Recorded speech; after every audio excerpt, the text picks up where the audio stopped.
Sometimes I just want to be seen by other men, silently nodded to, their confidence settling around me like carpenter's dust.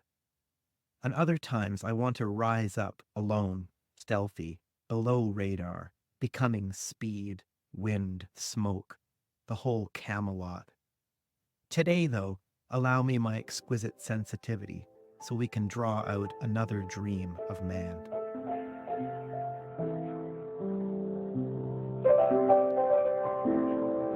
Hello and welcome to What Kind of Man Are You? The podcast about men, masculinity, and what the heck us guys are doing. My name is Chris Garbutt. I'm a writer, communications professional, and now, I suppose, a podcaster. Hi, I'm Degan Davis. I published a book of poetry in 2018 with the same title as this podcast. I'm a writer and a Gestalt therapist. And Chris and I have been friends for almost 30 years, and it looks like now we're co-hosts. Looks like it. 30 years, wow. In that time, we have been interested in this topic since we first got to know each other way back in the 90s. We've written about being men, read books about it, and spoken about it over many, many late-night drinks. It's true, late-night drinks, afternoon coffee, decaf for me, hikes in the woods. And also just to say, in my writing world, Chris and I have been exchanging poems, stories for many years, and the theme of masculinity has often come up in those exchanges. So a few months ago, I brought the idea of doing a podcast to Degan and using some of his poems to kick off each episode. The one you heard at the opening was the title track from Degan's book, as you might say. Yeah, what we'd like to do, what we're going to do at the start of each episode is use a poem to kind of begin a discussion, a talk around some element of men, boyhood, masculinity. So first, I want to say thank you, Chris, so much for inviting me to do this with you, for inviting myself and these poems in as a kind of starting point for discussion. My pleasure. And so the idea is we think about a topic, we do a deep dive. And since it's right in our title, we're going to start with our own experiences of what kind of men we are, where we came from, how we got there. And hopefully some of this resonates with you. Yeah, we do understand that sex and gender are complex, contested even. Some of this will be sharing our experience and insights, but I imagine just as much we will be exploring the meaning of masculinity, manhood, at a time when that exploration is happening in the wider world. If you're a man, woman, non-binary, queer, two-spirited, trans, or however you identify, we do hope you find something worthwhile here. And I hope Degan and I learn a lot. We also want to hear from you too. The idea of this is we want to pose these questions, these ideas, these experiences, and make it more than a two-way street, make it a busy exchange of ideas. So tell us what you think, what format we could take on in a future episodes, what topics, what ideas. If we get something that feels off or really on, we'd love to hear it. What guests you might want us to talk with.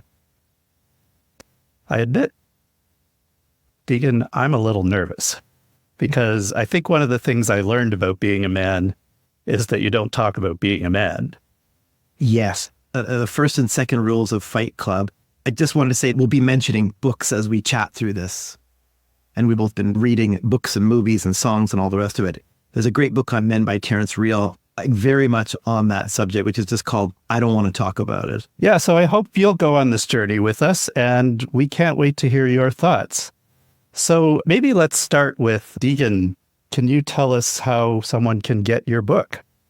Sure. I mean, just thinking about the rise of big bookstores, it would be wonderful just to call a local bookstore and say, hey, can I order this?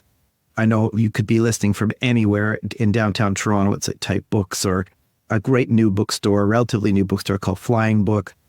It's published by Brick Books, B-R-I-C-K, Brick Book. And if you Google that and my name or the title, that will come up.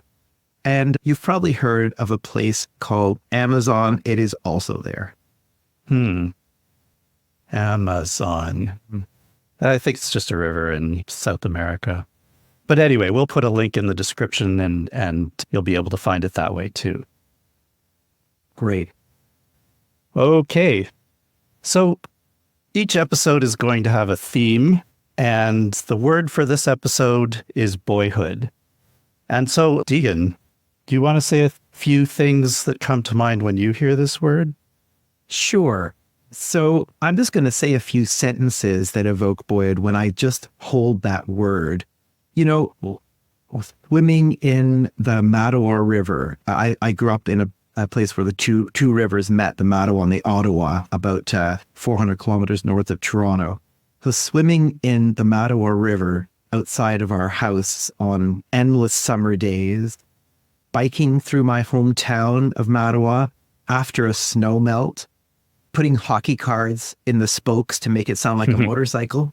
And I think for me, boyhood is very much entwined with, particularly the spring and summer, is biking. And that sense of freedom after the long winter has passed and just pedaling across town wherever I wanted to go.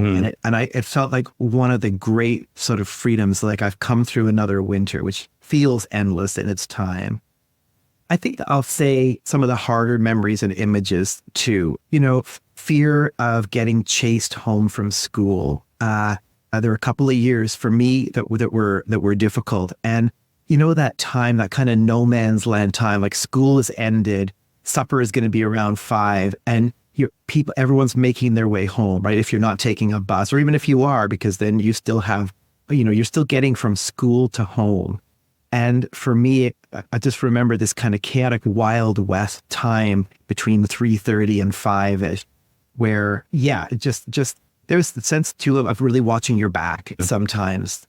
Some other images: pine trees shining in ice cover in the sun, the sound of Peter Zosky's voice on the CBC, all through pretty much the 70s and I think even early 80s. My mother and father would have the CBC on in the morning, and his voice was like kind of like a cracked old stove, and he felt like a sort of grandfather in a way, and had that sort of grandfatherly love. Although I think partly he sounded that way because he chain smoked. I think those are some of my images. Tell me about you and boyhood. Yeah, so a lot of what you said echoes my own experience. And it's funny because we both grew up in small towns in the same province, but I think very different parts of the province. You were closer to Ottawa and I was closer to Toronto, but I was probably closer to being in the city than you.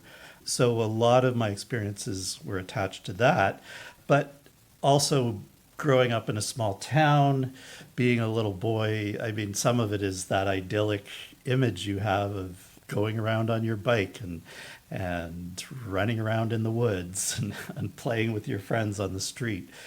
All kinds of sports like ball hockey, kickball, baseball, football, and all informal, right? Like I did play soccer and baseball as a little kid formally, but really my memories are more around street hockey and anything where we just got together and played with the ball.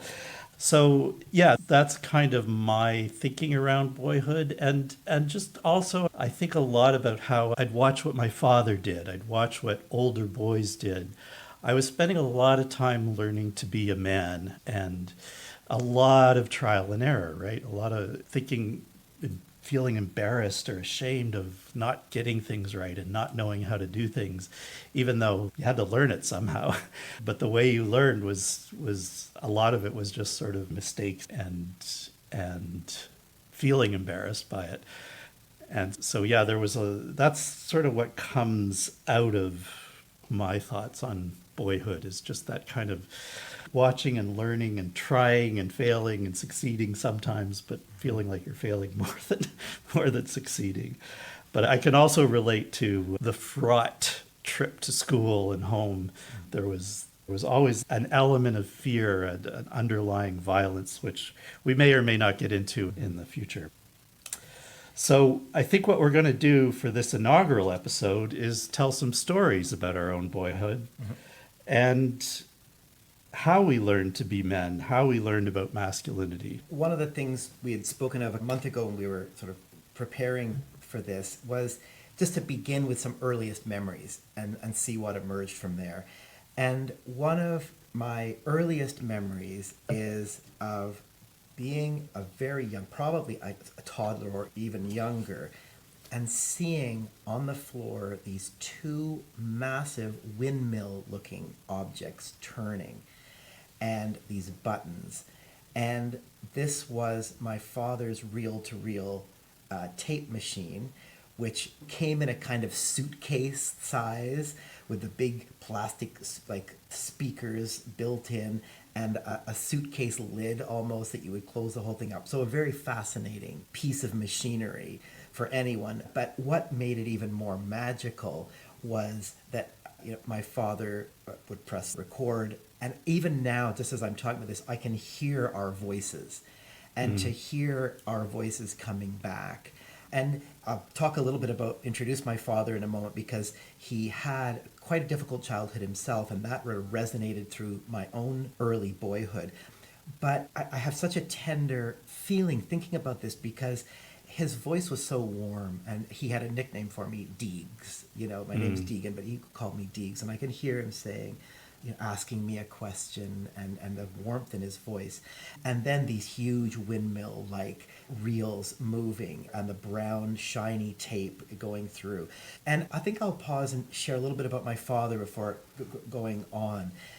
My dad grew up in London, England. He was actually a lot older than my mum. He was born in 1918. So around 1922, 23, he got diphtheria. And at the time, that could be deadly. So he went into isolation in a hospital, and he was about 5 years old. And I'm sometimes just talking about boyhood, like what it would be like to be in a hospital separate from your family, in isolation, strange nurses and doctors coming to and fro, and in that kind of fever dream state. So I kind of imagine him there. He comes out of the hospital, comes home, and he lived in a middle-class home in London, England, seemingly happy from, photographs and things.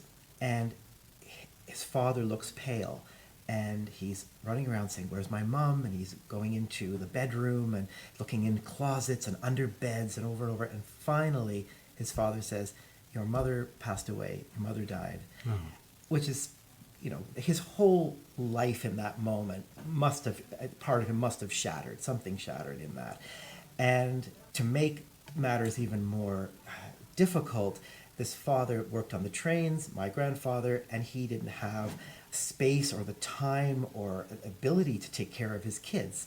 So his little baby sister went to Canada. He and his younger brother were taken to an orphanage in London. Oh. And so he had this loss of mother, then loss of father, then an orphanage. And his way of dealing with it, and we were talking about this earlier, the remarkable things children can do when faced with enormous pain. And whether we do this consciously or whether this happens, he cauterized a whole part of his early life. And I think almost like a kind of brain surgery, what would you call it, neurological contortion, turned off this whole theater of his early life and never spoke about it, had no memories of it. So anyhow, to come back to this tape machine and these early memories, that one's so special to me because of his warm voice, his gentle questioning, this remarkable machine.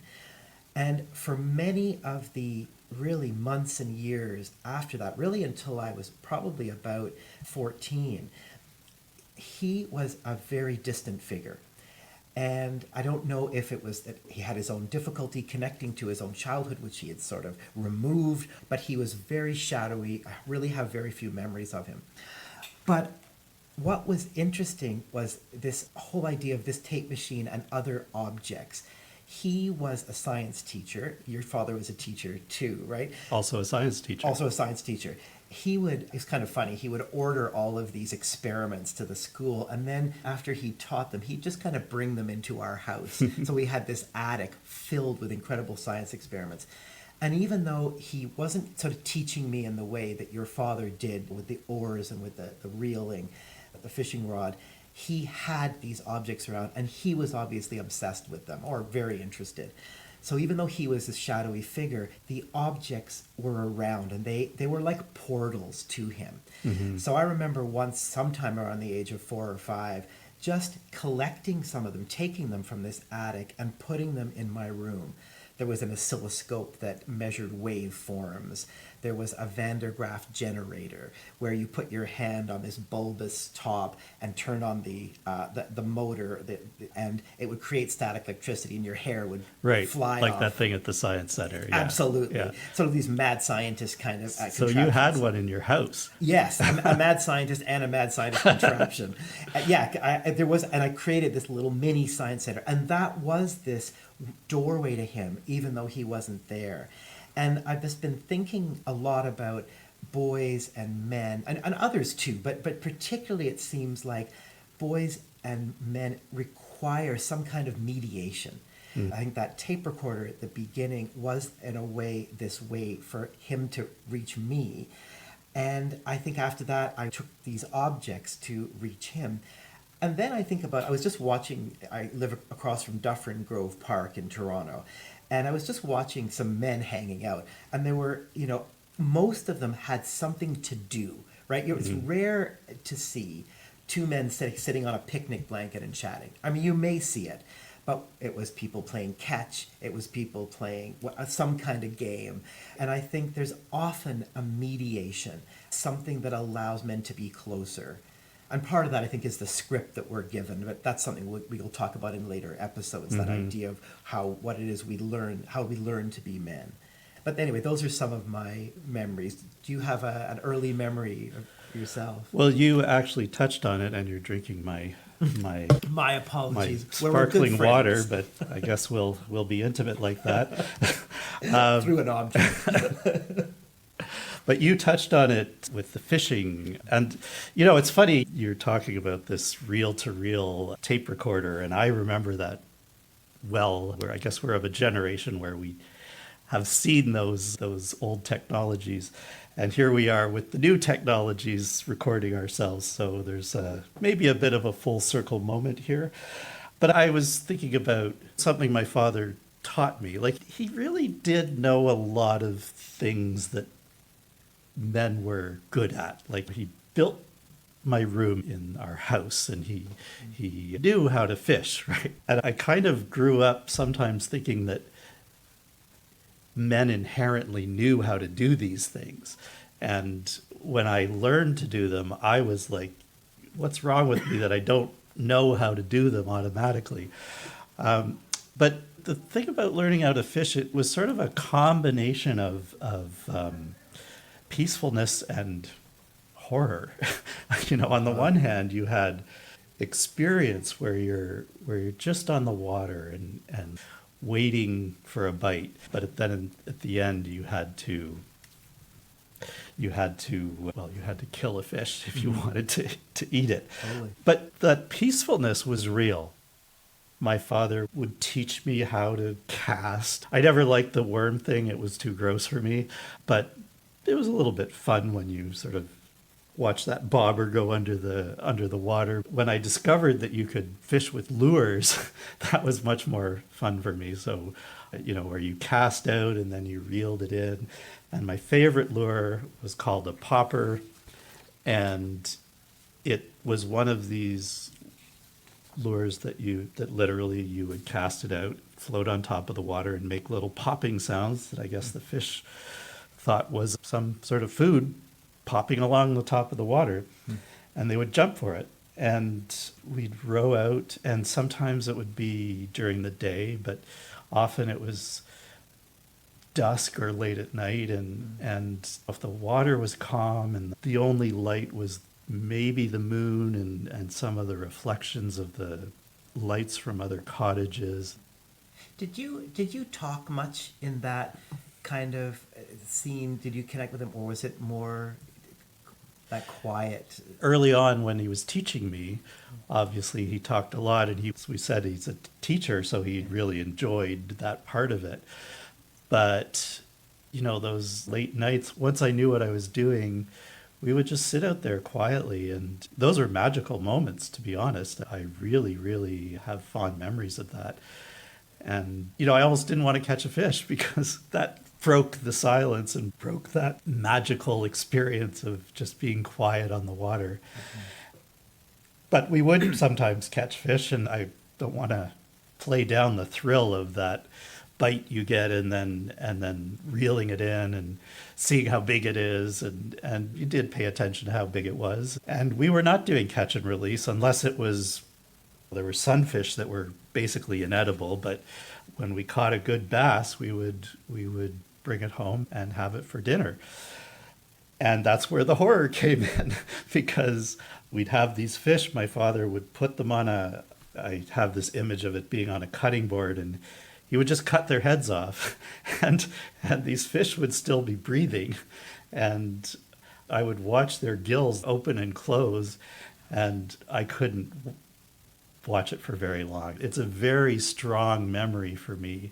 You go from this peacefulness and you want to not think about what you have to do to turn that into your lovely dinner. There's something almost archetypal about both of those pieces, the sitting with your father on a rowboat and here's how you cast, and also this kind of initiation into violence of hunting or fishing. And certainly we both grew up in small towns, right? Hunting, fishing, these were really big parts of small town northern Ontario. Yeah, for sure. Yeah, less hunting in my life, though. I knew lots of people who did go hunting, but you had to get out of Stouffville to be able to go hunting. Right. And it reminds me of this book review I wrote of Roch Carrier. He did a biography of Rocket Richard, and he wrote in parallel with his own growing up as a boy in rural Quebec. And Roch Carrier wrote The Hockey Sweater, and he talks a lot about boyhood. There's a line I'll never forget where he said, "To be a man in my town, your father would take you to the slaughterhouse." And it was an interesting... To see what actually happened in the slaughtering of animals. And you had to come to grips with mortality, but also this is how food gets on the table. And so interesting to match that with hockey, and we're going to talk about hockey in a future episode, I think.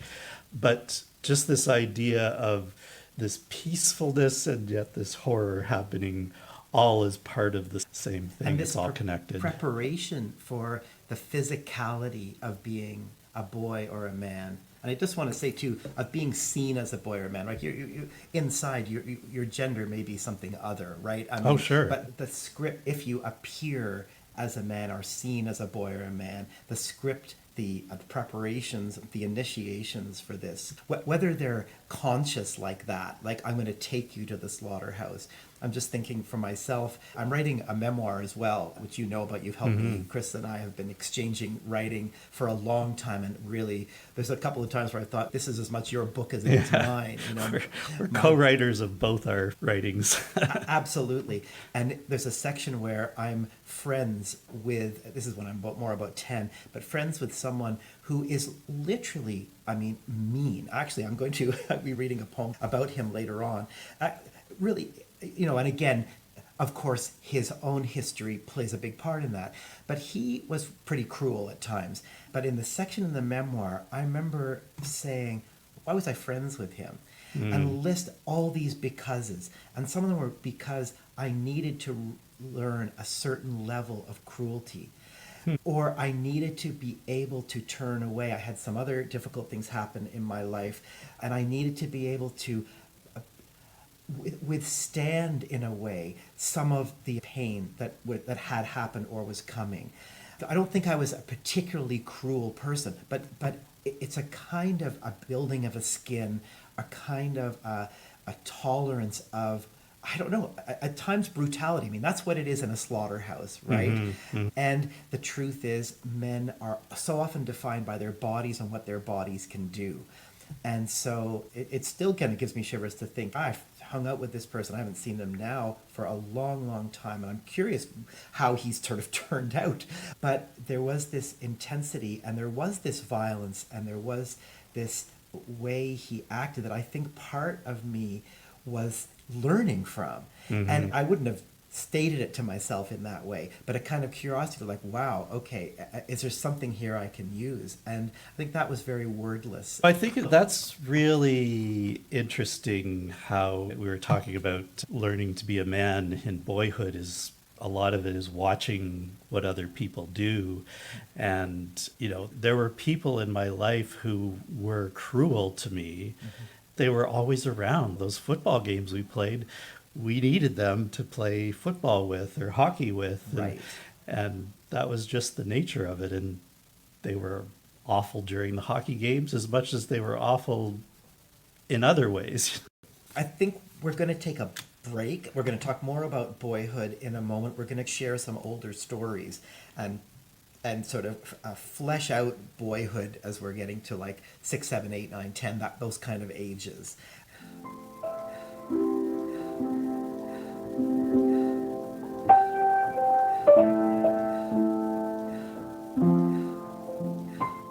Degan, you once told me this story about paper planes. Yes, so this kind of segues nicely. We were talking earlier about, I was talking about cruelty. This is kind of about, I guess, destructive urges, but there's a kind of joyousness to this. So let me set this up. There's this friend, and he and I, probably we were about 8 or 9 or 10 or something like that. And we, with great obsessiveness, made as many paper airplanes as we could. And so we sat there. If you would have watched this, no one had ever seen us so focused. And we made many paper airplanes. We put them all in this big garbage bag, and we stole a big carton of matches, and we walked to this train bridge. We had a train bridge that was only about 1 kilometer from my house. You could see it going over the Ottawa River. And it was like our second playground in a way. Mm-hmm. And so we carried this up. So I'm going to read this poem. It's a relatively short one, but it gives, I think, a little sense of this joyous destructiveness. It's called Burning Things. Fold the fins up like a bomber. 90 degrees, so it flies good. I made 67, Michelle a cool 50. Garbage bag for a hanger. 6 boxes of waterproofs each. There's nothing but fizzle in a throne lit match, but paper airplanes, each a bleached dam buster, collapse spectacularly off the bridge down to the black water. Fireworks obsessed, we run from flashes again and again, hands warm. Smelling of Canada Day gunpowder, we perfect the igniting of summer. We lose in this order, fingertip, palm, half a head of hair, gain a constellation of scars. The sun overhead, a flag with just the slightest warning. Distance from its center makes us possible. You really burned those planes like if you lost half a head of hair. Well, yeah, it's funny talking about these memories, right? If you light them just a little, they're going to go out in the you throw. So but I remember turning, and I don't know if you've ever smelled burnt hair. It's a very particular smell. And not that one that you smell very often. And I remember, I think it was Michelle watching some of this hair curl up. Yeah. It might have been my own, but I'm remembering it as his. But I think what I'm remembering here is the joy of this. And I wanted to say, I was reflecting on this biking over here to do this, and I was thinking about how our parents are gods for a long time. Mm-hmm. Like, they can't help but be gods. Sometimes just the expression on your mother's face or the hand gesture of your father can change the universe in the house. So we live through that for a long time. But I think as we get to this age, 7, 8, 9, we start to feel our own agency a little bit. And I have this image of us really as kind of playing with our power, playing with, we're coming into the universe now. We're expanding beyond the bedroom and this yard and going out. I'm interested in the obsession with fire, because that's not what you're talking about, but where you would get a spray can. It was always Lysol, and you would light that, and you created a flamethrower. Yeah. And it was scary and exciting at the same time. Yeah. And It's like science experiments. It's Yeah. like informal, wild science happening right in front of us. That's right. Well, on that, talking about fire and this, when we talked about losing half a head of hair on a palm and a finger and a palm, this same friend, we started launching model rockets. Oh, okay. And and I remember going into the store in North Bay, which was the closest big city, and saving up for these rocket engines. And I remember the bearded man at the hobby store who looked sort of like Old Testament prophet saying and intoning in this voice, 1,000 times more powerful than a firework. And we would say this, Yeah, right. He might have been exaggerating, but he was sort of a god to us, right? He had all this firepower. And so we began to launch these model rockets. And at first we were supervised, but as I said, my father would go on and disappear into his own world. So we were left with these things. And one day, this friend, in the same way of the Lysol flamethrower, said, let's unwrap one. And I remember him pouring out the pink powder inside, almost like this sort of dark ant hill, and us hiding behind rocks. There was not a lot of sense. There was a lot of adventures.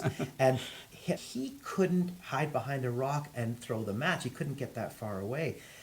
Just to say before I say what happened, he had also, and this is the strangeness of, I guess, boyhood and any kind of upbringing, he had busted a finger, somehow, maybe in a bike accident or playing hockey or something. So he actually had a metal cast on one of the fingers. I think it was broken pretty badly.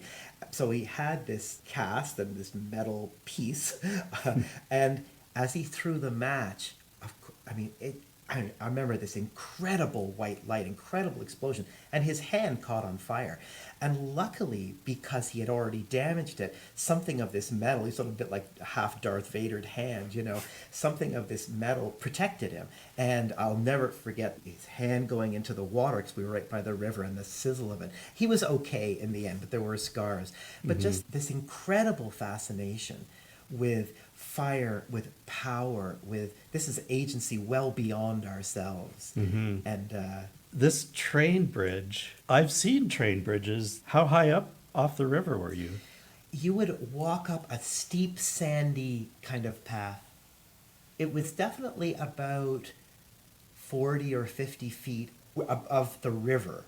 And that was an absolute universe. And I remember once there was some structure, maybe it was an old part of a train bridge that had just collapsed and they rebuilt around it. So you had these huge chunks of concrete with rebar sticking Right. out. Oh, God. And truly dangerous and brilliantly fun. Yeah, you know? yeah. And I remember one thing we would do to play, we used to play imaginative games. There was a piece of rebar sticking out, and the drop down was the 30 or 40 feet to rocks and a bit of water. I mean, it would have been a deadly drop.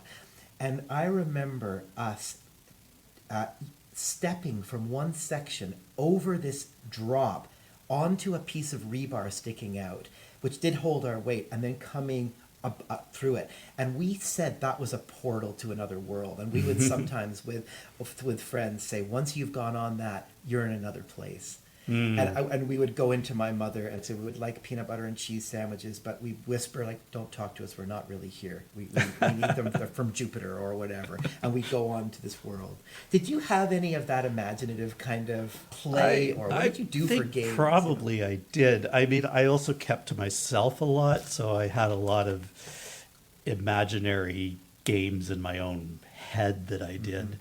But I'm pretty sure I must have done some of that. I mean, there was a lot of cops and robbers kind of role play games, but portals to another world, that would have been cool. I mean, we pretended things were spaceships and stuff like that. Yes. But Yeah. yeah, we didn't stay in other worlds as long as you did, though. We were talking about playing, right? In my town, it was hockey cards. We did marbles sometimes, but hockey cards were really the big thing. And I remember I wasn't really into it, but then some guy, he was running towards the school and he was like, I just came from the store and I got 22 packs of hockey cards. And I was so jealous. I wanted that so bad. They were 10 cents each, so that was a whopping $2.20. With the stick of gum. Yeah, with that weird stick of gum. And it's Wrapper. I Yeah. didn't realize till later that this was a gum company trying to sell Right. gum with hockey cards. Because maybe we chewed that gum, but it was gross. It was lost its flavor really fast. So one day, I think I got my hands on like $1.30. So I went and bought 13 packs of hockey cards myself. And you go through them and you're looking at the time, the guy you really wanted was Daryl Sittler, right? Yeah. He was like the captain of the Leafs. And, the Montreal Canadiens were really good. So, if you got Guy Lafleur or Dryden. Ken Dryden, Steve Shutt, all those, Yvon Cornway, all those guys were good too. But I remember I got Daryl Sittler and I was so excited. I think I got Guy Lafleur too. So, the quality of the player was a jewel. But then you'd play games to win hockey cards from the boys in the schoolyard. I remember farthies and closies who could get it farthest from the wall or closest to the wall, bounce backs, knockdowns where you would lean a card against the wall and the first person to knock it down got all the cards that had been thrown. I don't know if I was particularly good at it, but it was something that boys did and girls didn't do. And I don't know if that would still be true today, but getting the right player and you would also compare. I don't know if you ever did got him, need him. No. Oh, okay. So you would compare your cards and people would look through and say, yeah, I got that one. Oh, I need that one. And it would be got him, need him, Right. And you might trade after that, right? sometimes you would trade, but mostly you would play for them. And it was both really fun, but also heartbreaking if you lost one of your, you tried to play the cards you didn't need, but the one that was, say, leaning against the wall, that would be one that was in demand because you had to play for something that mattered. I remember friends and I really just practicing our throw, right? Having the cards between your fingers and almost like skipping a rock over, and trying to really control it. And if you had a windy day and the card flapping, or if you just get it and knock down 6 cards and that feeling of elation. And it was all in the wrist. I remember that.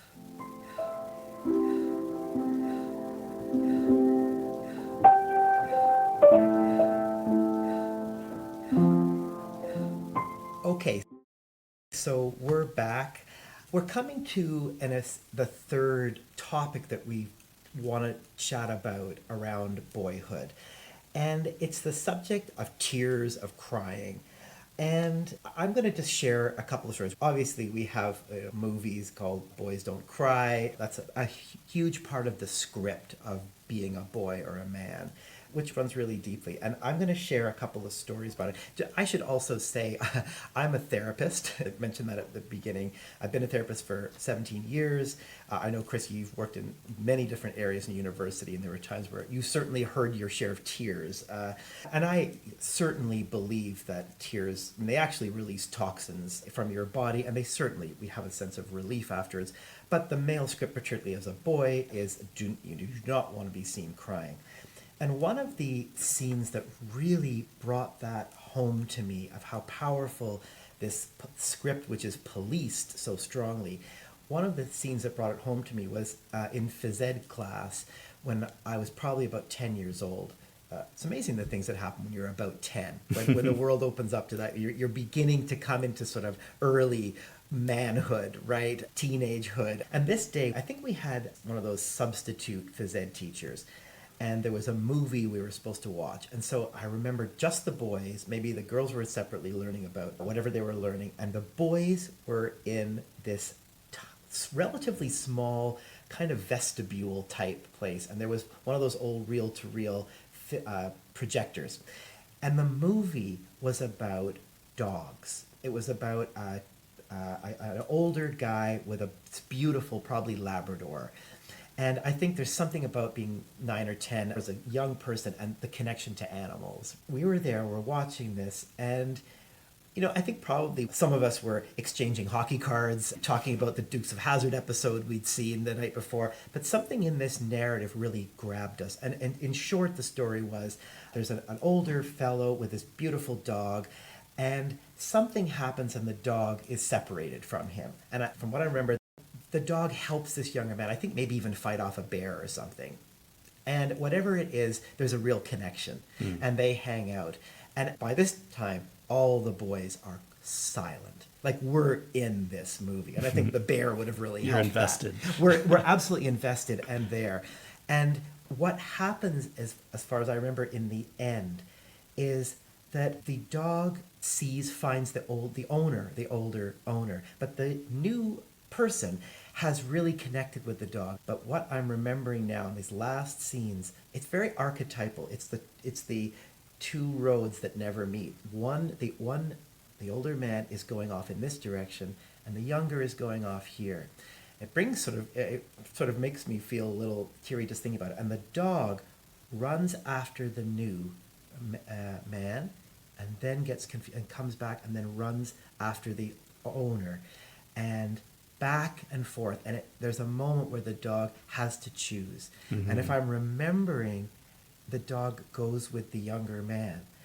But all I know is, in the moment of this dog's indecision, myself and about 4 other boys hid under these benches. We were crying and doing anything in our power to stop ourselves crying. However we could contort our bodies. Myself, some other friends, even one of the big guys who was the toughest. And I remember him saying at the end, like, stupid effing dog or something like that. But really just to mask this. Yeah. And I remember thinking, wow, the places we will go to contort from feeling. And I just want to say, as we engage in these subjects going forward in these episodes, I'm very, very interested in what happens when we do subvert these natural expressions, because in a way what that is that's an interior life that we have. In the beginning, in the poem, we talked about this exquisite sensitivity. Really, we're just human beings. We're just human beings who see this story unfold here about the dogs and say, oh my gosh, this dog is really torn between these wonderful people. Where are they going to go? What's exquisite really are these contortions that we had to do, and how much I believe that those worlds underneath, those remarkable caverns, are not seen, not delved into. Yeah, it is a sad moment, like this idea that I joked with you that, like, it seems like the only time a man can cry is maybe at your wedding, and maybe if you're a professional sports player who's retiring. Right. But you better be a famous sports player. And it's like all other times seem to be not okay. And I'm talking as someone who, like, if you put me in front of a movie, I will cry at any remotely poignant movement. Tears will just stream down my face. But I think it took me a long time to give myself permission to do that. And do you think in a way that was a release for all this other stuff that's down there that the movie allowed us? Yeah, and you're in the dark, of course, so you can sort of hide it at first. But now I don't care anymore, because, like, I'm too old to worry about that kind of stuff now. But when I was a kid, when you're a baby, you can cry. When you're a little kid, you can cry. Crying was a form of getting what you needed. But then sometime you got the message that boys don't cry. I don't even know where I got it, but I think I was a pretty sensitive little boy. And so a lot of my natural instincts, I just kind of held to myself. And my teachers always referred to me as quiet. I'm definitely an introvert, but I think also showing my real feelings was dangerous. Like, it made you too sensitive and you weren't going to be a real man. And I don't even have a story around it, because it was just sort of there in the culture. Yes. But it's funny because it's like boys don't cry, but boys also don't kiss, right?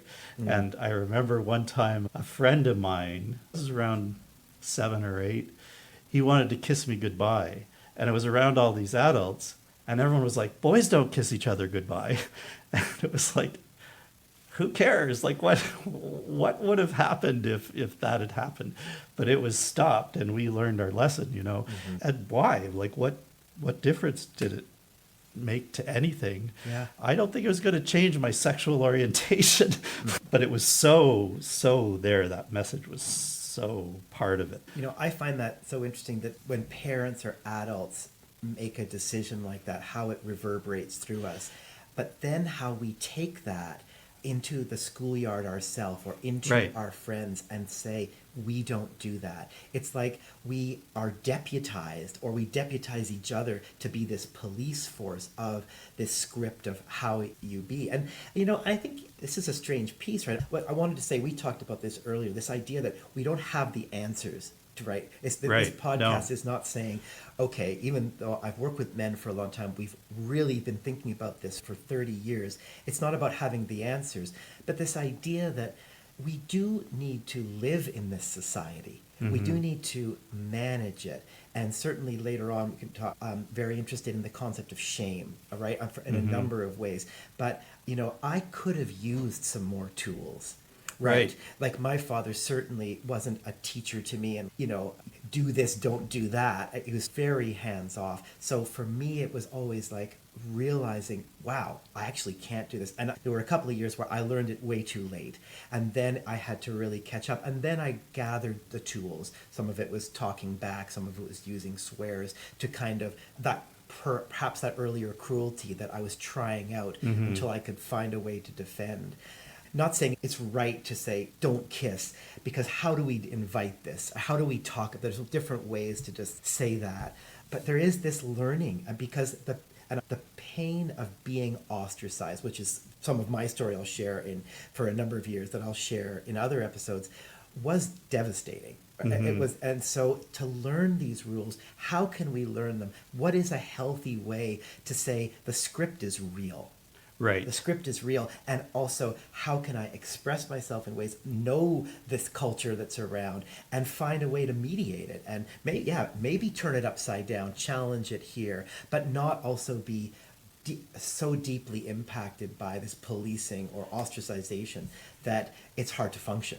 Right. You know, and that happens for people. You know, there's the trauma piece. Yeah, that's a really good point. Like, the world is the world, and we have to navigate it. So how do we talk to our boys? And people I've talked to about this podcast have said, how do you raise boys now? And I mean, I don't have an answer. I don't have boys. You have a boy. So that's something we'll talk about in the future. And it's a question I really want to address. So let's leave it at that. As you said, Degan, we don't have the answers, except we feel that answers come out of talking about it. And that's why we're doing this podcast.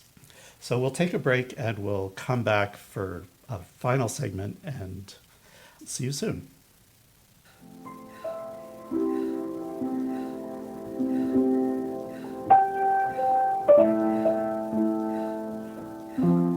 Okay, welcome back. Before we go, we wanted to have a little fun and do a segment we're calling Question of the Day. Degan and I have each prepared a question for each other, but neither of us knows what that question is going to be. And I'm going to go first. Or am I? Let's see. We're living in the unknown here. You know what? You go first. Okay, I'm going to go first. I have like 6 questions, but I'm going with Please, the one. just one. Yeah, I'll choose one. Okay, just to say, listeners, that Chris and I talk about music a lot, and sometimes we'll meet and he'll play a song, I'll play a song, and we'll just go on these musical journeys. So I'm curious, Chris, if you have a time when music became a force in your life, particularly early on, if you have any memory of a band, a song, singing something that kind of opened something up for you. It's funny because the answer is yes. And It's not like my favorite band now. I still like them, and it's not my favorite song now, though I still like it, and it would be The Logical Song by Supertramp. It's a little bit hokey because it's like when I was young, everything was magical, and then I grew up and everything got complicated. Beautiful Boyhood connection, though. Yeah, exactly. Yeah. And the questions run too deep for such a simple man, Yeah. and this sort of lying awake at night wondering who you are and all of this. Wow. And it's a really good song too. Like I really like listening to it. But I do remember also kind of being very private because About your love of it, you mean? my love of the song, but even my love of popular music. For a while, I was quite private about it because I didn't want anyone to ruin it, because different people had different tastes, and some people didn't like Supertramp and thought they were bad or whatever. And so I held on to that for a long time, even just listening to the radio I would do in my room by myself. It really wasn't till I was in high school that I shared my love of music. It was the 80s. There was a lot of different music. I was really into 60s music, the Beatles, and I was into classic rock, and those were the big things. But I was also into the contemporary stuff like the Smiths and Howard Jones and all that kind of thing. But it was really The Logical Song that Do you remember what opened it age up. you were? Because you were probably around 10. Were you? Probably maybe 11. Uh-huh. I remember it was the late 70s, and actually it was our music teacher who played it for us, and I'm like, oh wow, popular music is cool, Yeah.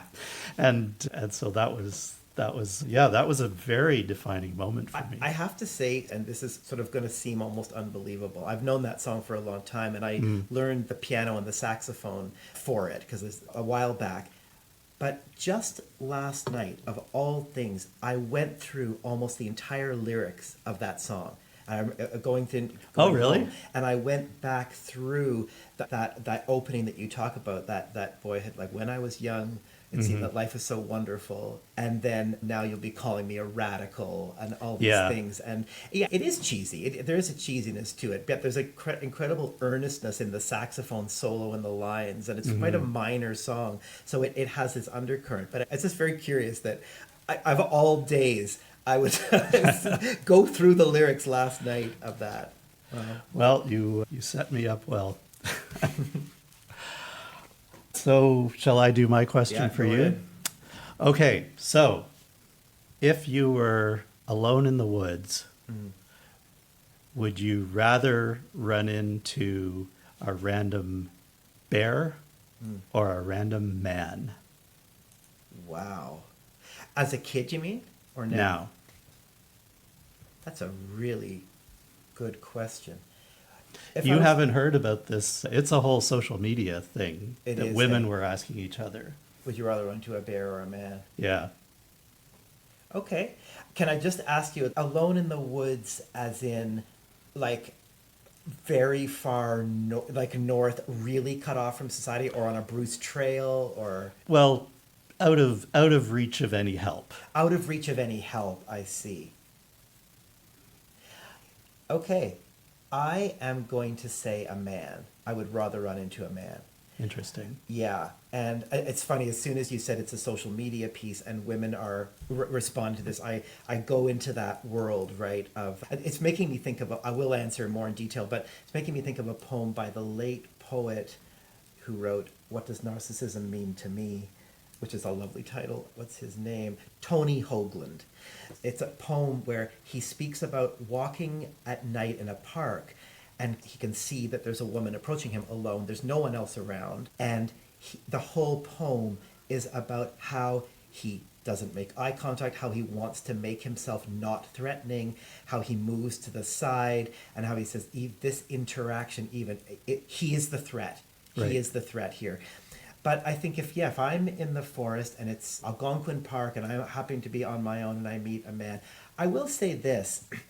I mean, even when I walk in Dufferin Grove Park at night, if I go for a jog at 11 o'clock, that park has had, there's some stuff that goes on there. Let's look at the city, there's a lot of addiction right now. There's a lot of mental health stuff. There's a lot of pain out in the city. And there are a lot of people who are in that pain. And so when I go out after 11 o'clock, I will carry a set of keys with me, and I will, just in case there's something happening, I've got a key, and I think, well, you know what, if I have to put it in my fist and really defend myself, I'm not a big guy, I'm going to do what I can.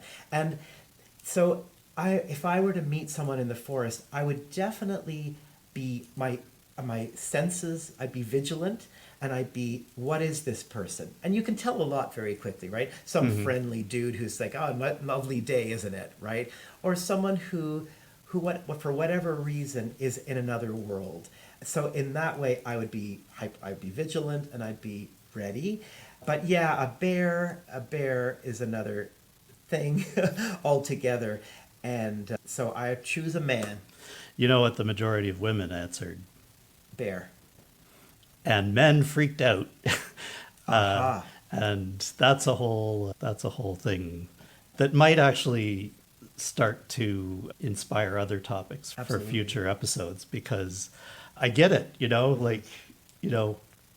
even a friendly man, you and I might be, if they're friendly, we can probably tell that they're going to be okay. But I think if I was a woman, I might go with the bear myself. I mean, if we think about that poem, that Tony Hoagland poem, that's in a park where if you scream, you might be heard, right? But it almost makes sense. I just want to say something, Chris. We had talked about this before recording today, this idea of, we're two white guys talking about men, right? And this is a time in history when men have had the microphone for a long time. But I just want to say, the investigation and the exploration of men, particularly what we might want to call this other dream of man, right, in the poem at the beginning, invite out this other dream of man.